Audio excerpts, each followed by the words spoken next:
At yun po mga kamasters, big shoutout po sa mga kamasters natin dyan.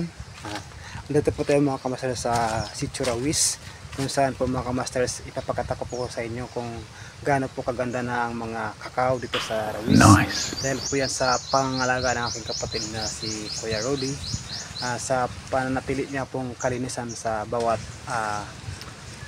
kakao na dito po sa Rawis. Kaya sa mga kamasters nga pala, sa kunting sakripisyo at alaga ng mga paninim, nagiging maganda talaga ang nila, mga puno. Kaya sa mga kamasters dyan, kailangan lang talaga ng sipag at saga sa anuman hamon ng buhay.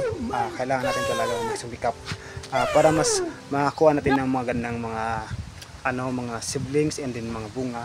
Kailangan po natin na mapanatili ang kanilang kalinisan sa bawat puno.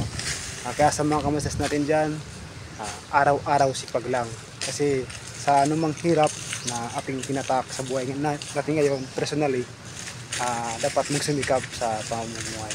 Kaya kung makikita nyo mga kamasters, kasing taas ko na ang kakao, at mas matas pa nga sa akin, dahil po yan sa pangalaga ng aking kapatid, na kung tusin, araw-araw talaga siya ay nagsumikap.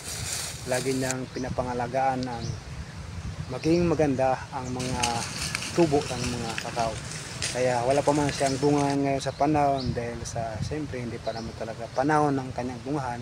May mga mangilan naman po na may mga bunga. Kaya sa mga kamasters dyan, maraming salamat sa panonood at pag-like and pag-share, comment sa aking mga ina-upload na video.